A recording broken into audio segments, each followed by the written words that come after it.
Welcome back to another episode of the podcast.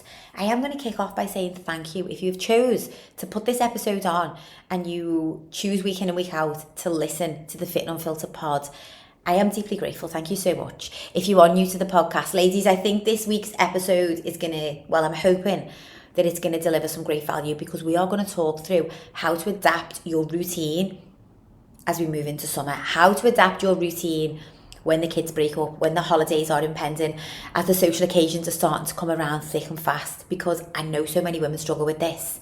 I know it because every September I hear from you. Like, the 6 weeks has just been and gone, the summer's just been and gone, and I well and truly fell off the wagon. I started the year strong and then it fizzled out. Well, that's not thriving for 365, and I might overuse that term a little lately. Thrive for 365. It just seems to, it rolls off the tongue, but also it's a lifestyle. A lifestyle is not something that you are on and off by the minute. It's a way of living, and it is so doable during the summer. It's actually game changing.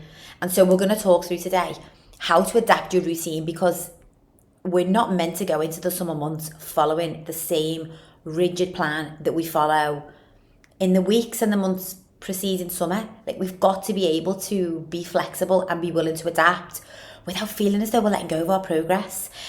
Before I get into it, and if you're watching on YouTube, I'm sat a bit far back today from the camera, or that's the goal, because would you believe, ladies, that the part of the purpose of me actually recording the podcast on video is so that I can chop up the episode and I can use it as content on social media platforms. However, when I go back and I try to chop up the video, I look as though I'm sat right on top of the camera. And honestly, it really annoys me to the point where I don't post anything. And so if you do see me post a clip of the podcast, please show it some love. It is like I am digging through the weeds trying to find a clip where I'm like, okay, new content every day is a challenge in itself. Anybody who is in the same boat as me, you run a business, you use social media platforms to reach more women, to make an impact, to grow your business, to share information. Like, it's a challenge. It's a challenge with content. So when I try to make life easier and it just doesn't go to plan, I'm miffed at what I've got to do differently. But here we are. I'm trying it from a bit further back. Hopefully I won't look like I'm full on, like, face planting the camera.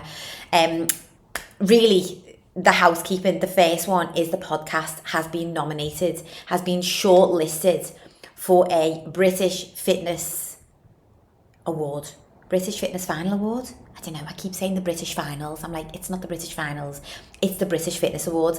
I don't know how we got to this point. I don't know who nominated the podcast, but to have been shortlisted felt like such an achievement. To have been longlisted and then now to have been shortlisted, I am going to dare to believe that we could win this. And that is, trust me, I am the coach who will advocate that you always have the deepest self-belief and faith in yourself. But obviously, I have my own doubts when it comes to my own self. And to get on the shortlist, I just didn't think was going to be possible. And now I'm on it. I'm like, I am going to dare to believe that we could win this. But ladies, I need your help. We need votes. We need votes to win the Best Podcast Award at the British Fitness Awards. And so the link is in the show notes below. And if you would kindly take 2 moments to click the link, find Best Podcast, find my name. I'm also nominated for Best Fitness Influencer. Again, don't know how that happened. Don't know. I'm on the list with the Gladiator. Like, no words. If I have influenced you in any way, shape or form to take better care of your health, to eat better, to train smarter, any of the things, then I would also greatly appreciate your votes. Best podcast, best influencer. Let's see what we can do. This is teamwork. I can't do this on my own. And I definitely did not nominate myself. So wherever that nomination has come from, I am so deeply grateful. Second little point to get out of the way before we get into the nitty gritty of this week's episode is Thriving Women Time to Thrive group coaching is now open, ladies. This is my evergreen program. This is for the woman who, you know, that you just need some more structure, clarity. You would love accountability. You would love support. You want to understand what it really means to eat well, train smarter, achieve the transformation, and be able to sustain those results. Because remember, a transformation means nothing if you can't stay there. If you can lose the weight time and time over, but you can never hold those results, that's a fad diet. You've been yo-yoing up until now. And so Time to Thrive has been created for women who might not be ready to step into one-to-one coaching just yet, but you know that you want to be part of something. You know that you need that clarity. You want to have a program to follow. You want to have that touch base. You want that weekly accountability. Come and join us. The link is in the bio below. I will welcome any questions or any of you who are ready to come and join us, because we will be firing off all cylinders right through summer, which is what we're going to talk about on today's episode. I will touch on my unfiltered, ladies, which is so on point for today's topic, because my kids have already broken up. My kids broke up last Wednesday, and so I feel like I'm already in the thick of it. As I record this, we're already in the thick of the later nights. I cannot believe the amount of food that we're going through. Like, they're only normally in school like 8:30 till 3:30. How can it make such a difference? Like, heads up for anybody who forgot about this part of the summer holidays, but you are going to be going for food shopping by the minutes. I am going through fresh fruit, and just like all the other little bits, like the cheese and the fruit, and the salady bits, and like, just, it's gone. The crisps, the snacks, the breadsticks, like, it's in, it's out. So yeah, we've created a list actually on my phone, and I'm going to encourage the girls to do it and put it onto the fridge. So last year, we just do like a big speech bubble in the middle of the list, and it says summer holidays, and then off the speech bubble we do like a big spider graph. And as I'm coming across different things and getting different ideas, we're just writing them down on the list, so that if we find ourselves on a day where we've not made plans, we just go to the list. We're going to pick off this, or maybe the night before, we're going to forward plan. Or I've asked the girls to think of anything that they'd really like to do. Isadora actually said she wants to watch the sunset on the beach. I don't know where she's got this from. This is my 5-year-old, guys. Like, honestly, Mummy, my idea is I want to watch the sunset on the beach. Wonderful idea, love it. The sun is not setting until about 10 p.m. Might be a bit of a challenge, but anyway, it's on the list. We'll do it at some point this summer. Mine is to try out a different beach. We've got all of these different days out, and then we've got very simple things like going to collect crabs or getting our feet in the sea first thing in the morning. Anyone who doesn't do this, I recommend this every summer actually. Lots of my friends now do it, but anybody who doesn't do this, it is a great way to just have a preloaded list of things to do, get out and about, and also figure what your kids' ideas are. One of my girls' idea was to have a pool party at our house. Obviously, we don't have a swimming pool. It's a paddling pool party. So we're doing that this week. I was like, you know what? If we're going to do that, guys, this is the weather for it. So yeah, we are fully in the thick of it. But how are you, the listener, going to adapt going into this summer? Well, I'm going to be brutally honest in today's podcast, because there are obviously going to continue to have to be boundaries that we put in place for ourselves to protect our own energy, our health, our well-being. And first and foremost, ladies, we have got to get past FOMO. We've got to get past the fear of missing out, because this keeps a lot of women stuck, is that rock and the hard place of, I so want to feel at my best and have all of the energy and not feel bloated and be able to wear the outfit and sustain my progress. But I also want to be able to eat, drink, and just chill the way the kids and the hubby seem to be able to do. Well, to a degree, we've got to stay on our own path. And we can't fear missing out what everyone else is doing. Whether it's the hubby and the kids, or whether it's the friends or whoever else. Of course, we're going to have that flexibility 20% of the time. But for 80% of the time, even during summer, we still got to show up for ourselves in a way that keeps us at our best. But let me tell you this, and I've said this inside of our community this week, is that what we fear missing out on, whether it's that extra glass of wine, the piece of cake, the slice of, whatever it is that you fear missing out on, it ain't never going to feel as good as feeling in the shape of your life and being able to stay there. It's just momentary satisfaction. And once you can move past instant gratification, ladies, that is when the results will come through thick and fast. That is when transformation will feel effortless. That is when you will be well and truly in your own lane, and you won't fear missing out, or you won't constantly be checking on what other people are doing and feel as though you're depriving yourself, because it's not depriving ourselves. It's choosing. It's a choice. It's a choice to live in alignment with this better, healthier version of yourself. Something else that I've said inside of our community this week, and it's just a reminder really, is that your body doesn't change based on the seasons. Okay, so just because it's winter, our body doesn't all of a sudden decide it's going to start storing body fat. Just because it's summer holidays, our body doesn't all of a sudden just decide it's going to go backwards on progress.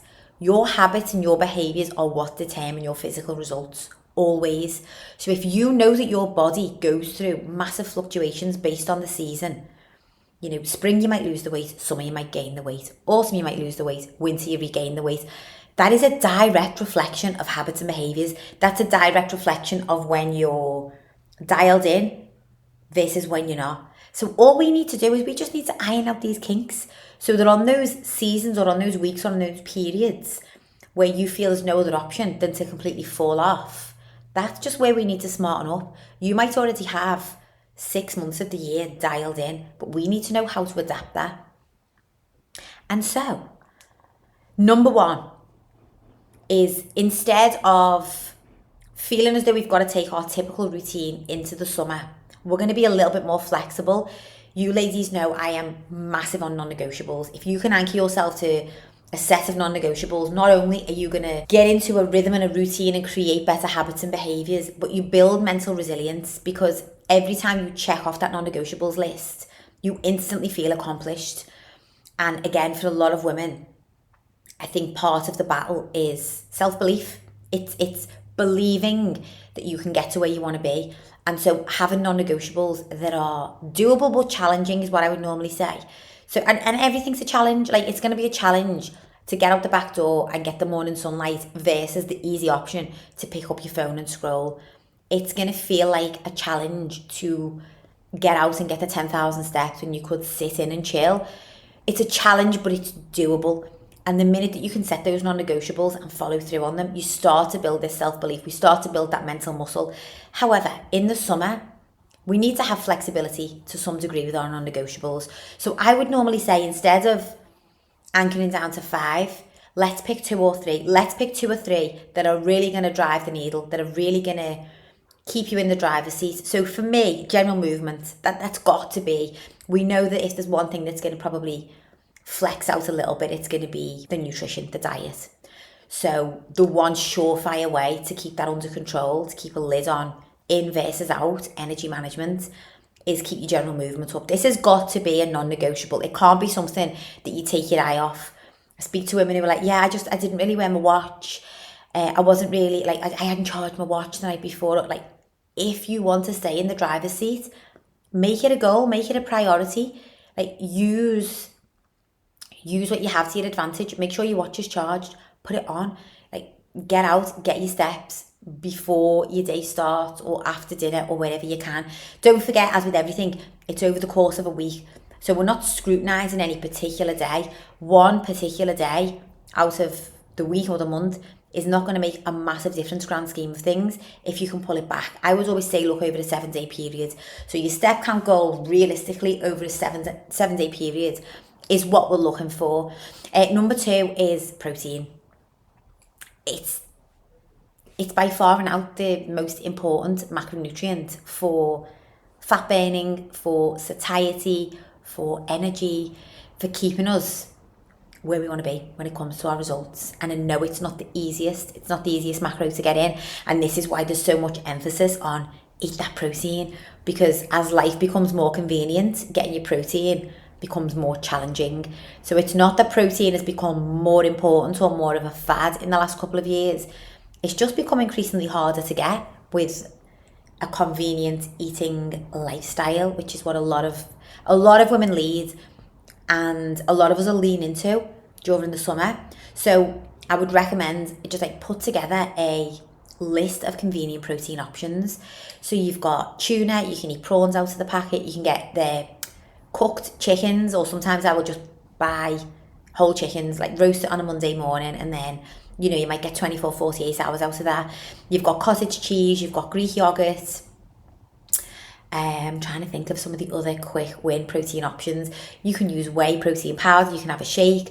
Protein bars, I wouldn't rely on them too often, but convenience, like if you're going out for a day at the beach or the park or wherever, and you know that the rest of the family are going to be getting ice cream, but you want to stay aligned with your goals on some level. It's not to say we can't get ice cream, by the way, ladies. Take the protein bar, make that smart, convenient swap while still contributing to your protein intake, because it is going to keep you where you want to be. It's going to preserve your muscle mass. It's going to keep your metabolism up and ready to go. And it's going to keep you feeling fuller. Like, that is the aim of the game, is that we want to meet satiety. So we're not thinking about food. We're not battling with food noise. I've put on my notes here to lose the FOMO, but I've kind of already covered this one. This is what I do. Like, I make notes for the podcast, and then I reel them off in no particular order to what I've put them in. But like, losing the FOMO, if you are listening to this and you are like, no, I actually want to feel really good this summer. I want to be able to wear what I want to wear. I want to have the confidence. I want to have the energy. I am going to break the news, which might be against the trend. There's a lot of maybe coaches, fitness influencers, I don't know, different programs that will try to persuade you that you can have it all and still feel a certain kind of way. And I see a lot of coaches falling off the diet, having these boozy nights, doing all of the things. Bear in mind, I also love the flexibility and the freedom, but it's not really true to what's going on behind the scenes. Like, there's a lot of, let me show you that I got drunk and ate this at the weekend to be relatable. And we cling to that because we're like, okay, well, she's in shape and she eats and drinks in that way, so it's got to be possible for me. So I'm going to eat and drink in that way because she's like, we cling to the narrative that we want to believe.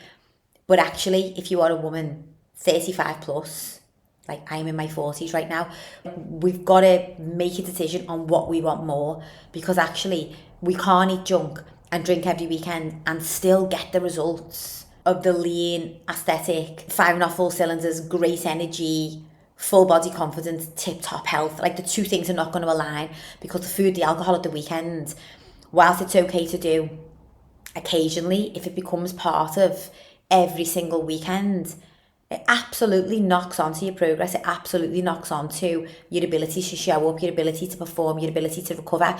So I think get clear on what you want. But if you are that woman who you want to be able to create that balance and you want to be able to do it smart, then I think we've got to be ready to lose the FOMO and ready to be able to rock up to the social occasion and stay in your own lane. One of the things that I will always say to clients, if, let's say, for example, you've got a social occasion planned for the next 6 weeks, okay, you've got 1 or 2 or maybe 3, like every week of the 6 weeks holidays. Okay, so let's say there's 3 occasions a week, whether it's a day out with the kids, a night out, or a family barbecue or whatever, and you've got something similar every single week. I would pick one of the 3 where you're just gonna allow yourself to have whatever you fancy, have a bit of an indulgence. Like, as I've said, one afternoon, one meal out is not going to break the bank in terms of your results. However, if you're doing it 3 times a week, you're gonna start to level off a little bit, maybe even start to go backwards, because it's going to also impact the good days, as we know. So choosing the day that you're going to allow yourself to have some flexibility, and then just get comfortable on the other couple of occasions. Maybe I'm not going to drink on that occasion, or maybe I'm going to make sure that I've got some healthy options on hand, or if it's a day out, I'm going to make sure that I take my lunch for that day, or if it's the meal out, I'm going to check the menu ahead of time and I'm going to make it make sense. I'm not just going to get there and see what smells take my fancy or what the person on the table next to me is eating, and that's fine to do in moderation. But if we're going to do it week in and week out for the entire 6 weeks, then we've got to manage our expectations. We're probably not going to get that outcome of sustaining progress or even making more progress. So managing your expectations, this is all choice-based, ladies. by all means, if you want to completely take your foot off the gas this summer and enjoy and not hold any boundaries, also do that. You do you. Honestly, I can't advocate this more, but there's nothing more frustrating than doing that and then wondering why have I gone backwards? Why have I gained the weight? Why was I not able to stay my energy or my waistline or my performance? Like, we've just got to manage the expectations. One thing that I have written down, and it's a truth that we've just got to get comfortable with, is you can always control the nutrition that you can. And that is what impacts body weight, bloat, inflammation. Actually, it impacts hormone regulation, quality of sleep, all the other good stuff that we're trying to tap into as thriving women. Because don't forget, we are not here to be average. We're not here to, sail along and just see where the wind takes us. Like, we are here to thrive. We want to get every drop out of every day. And so we've got to be really accepting of the fact that I can control my nutrition. I absolutely can. I can forward plan. I can check the menu ahead of time. I can prep my lunch where I need to. I can make sure that my food shop is booked in my diary like an appointment so that I've always got options available. Yes, there are going to be times when you stay out later than planned, or, the day takes a little bit of a curveball. That's okay. That's one occasion. Don't forget, you're going to have that list as well of easy protein options. So you're getting overnight and you're a bit later than planned, and actually now everybody just wants to get McDonald's on the way home or takeout, but you don't want to do that. Okay, perfect for the rest of the family. And then when you get home, maybe you're going to make the omelette, or you're going to have something similar because you've got this list of protein options. So it doesn't feel such a chore. It's actually quite quick and easy. Again, decision based. You'll get into a routine whereby that will just become part of who you are. That's your identity. That's what you do. It's late night, no problem. This is my go-to. This is my easy option.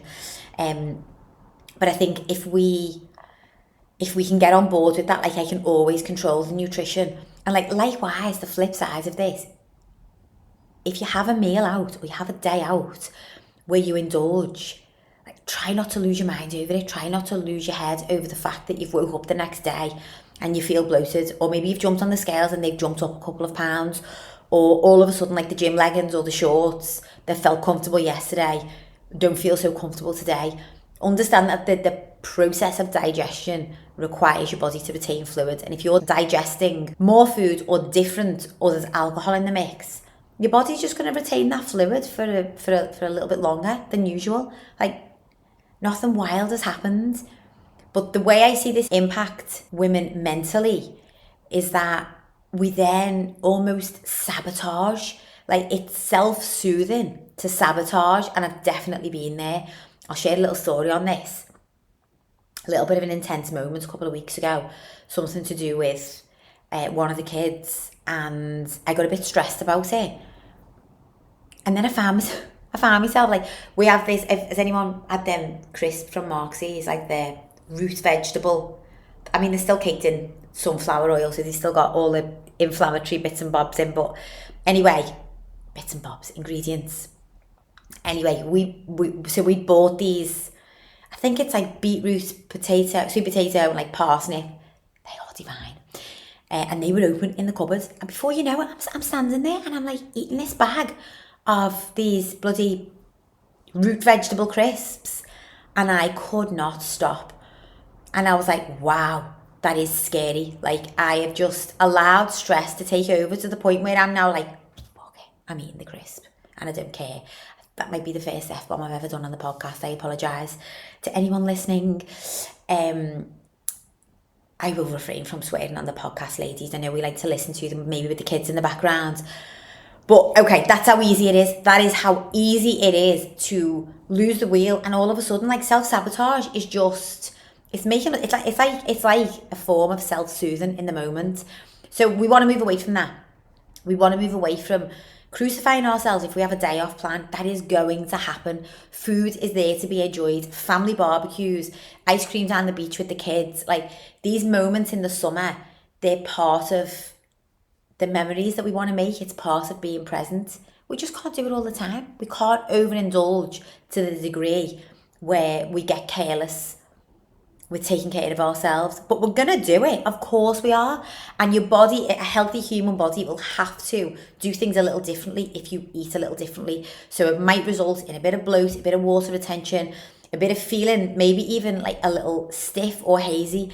Any of you who work inside the Thriving Women, the better you get at diet and the nutrition, the more whole foods that you lean towards, the more that like we'll have something that maybe isn't whole foods, or is it takeaway, or is it big pizza or whatever, the way that you feel the next day, like your body just having to manage this different food. But we're not going to obsess over it. We're going to move, we're going to drink plenty of water, we're going to make sure that the next decision is one that aligns back with the goal. That's it. That is it. There is no secret formula. We're not going to deprive ourselves of calories the next day. We're not going to yo-yo back and forth. Like, that mentality is a thing of the past. We're just going to get back to normal. Don't overthink it. Allow your body to do what it's got to do. Get out the other side. Certainly don't add fuel to the flames. Remember that you can't stay in control of the nutrition. It's a choice to lose the wheel. Don't skip the exercise, ladies. We've got to factor this in. If we're going to thrive, we've got to take care of our amazing bodies. And our bodies need to be put through exercise. Not in a way that we're trying to punish for overeating, or we're trying to burn as many calories as possible so that we can overeat.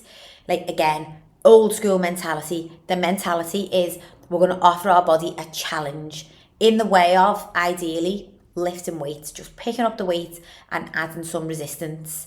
Like, that is the most surefire way to keep your metabolic rate high. Your metabolic rate is the rate at which you burn body fat. So obviously, we want to be firing off all cylinders. We want our bodies to be fat burner machines. We want to be able to eat the extra calories and our body be able to manage that. The only way that you're going to achieve that is through a healthy metabolism. And one of the most impactful things that you can do to actually achieve that healthy metabolism is regular strength training. Now, it's going to look different. I'm sure it's going to look different during the summer. I know it will for me. I've actually got a decent couple of sets of dumbbells so that I can still feel challenged if I'm working out from home. If you work out from home, ladies, and that is your only option, invest in a heavy set of dumbbells. Like, I think one of the mistakes that I see women make is that at home we only have the lighter dumbbells and we only use the heavier dumbbells if we go into the gym, and it does feel different. I think, weirdly, it does feel different at home, and maybe it's because we don't warm up the same, or maybe we're slightly distracted, but we've got to be offering ourselves this resistance, whether it's at home or it's at the gym. Oh, pardon me, little hiccup. So don't skip the exercise, but maybe you move from doing 45-minute sessions to 20-minute sessions. The rule of thumb is correct form, muscle-mind connection. So think about the muscle that you're trying to work, and trust me, you will get something out of that session. Focus on your compound exercises. Focus on your press, your row, your push-up, your squat, your lunge. Like, those exercises, you're going to get the most bang for your buck. I think me 10 years ago would have recommended moving to some more kind of like HIIT style training during the summer, just to keep on top of cals in versus cals out. In my 40s now, it is all about strength training. Like, lift the weights, stay consistent, and hit the steps, and you will not go far wrong. We actually do not need to be adding more stress to the body through over exercising and smashing HIIT training. I love a Tabata session, by the way. So if you are one of my clients, if you're inside of our community, you've probably got a Tabata session programmed alongside your strength training. Tabata is great, but what we don't want is, we don't want that to be our 4 days of the week. Lifting the weights, ladies, don't skip it, but be willing to amend.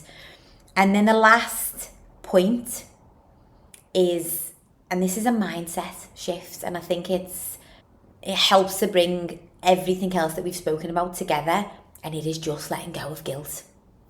Letting go completely of guilt. It's not a strategy. I think it's a comfort zone. I think, like, for me, it's been a comfort zone for a while, and guilt in different areas for me. So for me, a lot of the time, it was guilt around leaving the kids. I've spoken about this at length on here. And whether that is to go and have a good time, to spend more quality time with my husband, to go to the gym, even to attend events or seminars, like the guilt that I would get. But I had to realise, I had to have a stare words with myself and just say, Nick, this is a comfort zone. Like, how guilty do you really feel? Versus you are using this as a way to stay comfortable. And a lot of the time, if we overeat, and then we start to feel guilty because we've overeaten, but we use that as a little comfort zone of like, I'm just going to carry on. More of the same. I've already undone it now. I've ruined it. I've ruined my progress. I've gone backwards. I've drank more drinks than I said I was going to. I've ate more. Well, do you know what? I might as well finish the lot. Like, no, that is you. Like, it's a cop-out. Because you're in the driver's seat, and I want you to affirm this to yourself. I am in control at all times. And I am human. And I am going to go outside of the lines, and I'm going to go against what I intended from time to time. But I can also pull myself back in, and I'm actually the only person that can do that. And so instead of woe is me, feeling guilty, self-sabotaging, adding more fuel to the fire, I'm actually going to get right back in the driver's seat. I am going to take full ownership for my results. I'm not going to feel guilty for having a day where I indulged and I enjoyed and made amazing memories. But tomorrow, I am going to be so on point. I am going to show up for myself on every level possible, because I'm not going to feel guilty like we've got to break this cycle. Guilt is not a strategy. And I know that it's a real struggle. I know that it is. And I still manage it myself from time to time, but I don't manage it around food. Food guilt it's something that eats a lot of women up. And if this is you and you're listening to this and you know that you struggle with food guilt, I think first and foremost, we've got to step back from the food itself and understand what is triggering, what's triggering that behaviour, what is triggering for us to want to overeat, to want to go completely off plan or to completely self-sabotage. And it might be that you're under eating a lot of the time. It might be that you're following a plan that's too restrictive. It might be that you've got no structure, you've got no clarity. It might be that you're highly stressed, you're underslept, you're running on fight or flight. All of these things, I could go through all of this with my clients, because understanding the trigger for the behaviour that's the key, that's the fundamental, because the behaviours drive the results, ladies. So if your results are not where you want them to be right now, that is a direct reflection of your habits and behaviours. Likewise, the women that are in shape that you admire, that have got muscle and energy and confidence, that is a reflection of discipline and habits and behaviours. And I guarantee it won't have been achieved in 6 weeks or even maybe 6 months. It's a lifestyle. It's a lifestyle that we build. And this summer, the time is going to pass, whether we focus on ourselves or whether we don't. And none of this that I've spoken about today will take away from making memories. None of this is going to take away from having fun. None of this is going to take away from spending time with our kids or being present with our kids. It's going to enhance health and fitness. I can't stress this enough. It's not life. It doesn't have to take over your life, but it will enhance the life that you live. Having more energy, feeling more in control, feeling stronger, feeling fitter, feeling healthy from the inside out. Like when we eat well, I think this is a point that's missed so often. When we eat well, we just feel better from the inside out. We're not actually craving all of this other crap. We're not desperate to have a glass of wine to de-stress. Like we feel good from the inside out, and it's a system that's in place, and it does take practice and it takes consistency, and you are going to need support along the way, no doubt. But it can be achieved through the summer. Of course it can. It can be achieved 365 if we so want it to be. But we can also move with flexibility. We can also allow ourselves that little bit more indulgence. So get clear on what you want to get out of this summer. And you can break it down month by month. You can break it down week by week. I do this with my clients. So we have weekly expectations. Some weeks we're not expecting to progress. Like we know this is the week I've been working towards. This is the week that I'm going to be on holiday, living my best life, doing things a bit differently. I'm not going to be training. My general movement's going to be playing in the pool with the kids. Like that, this is my week. Perfect. Okay, so what are we expecting to get out of this week? Versus the other remaining couple of weeks around that, we might be expecting to progress. So we're going to put in a plan that gears towards progress. And that's not missing out. That's just prioritising yourself. That is just having a plan for yourself instead of being the anchor and the support and the organiser for everyone else. And then you're left winging it. feeling as though you're starting again from square one in September. Ladies, this is going to be the first or the second of a series of episodes that I'm going to put out across the summer that hopefully are going to be your anchor episodes. Come back to these episodes if you need that reminder of how to stay aligned. I hope that this has been helpful. I will look forward to catching you all on the next episode of the podcast.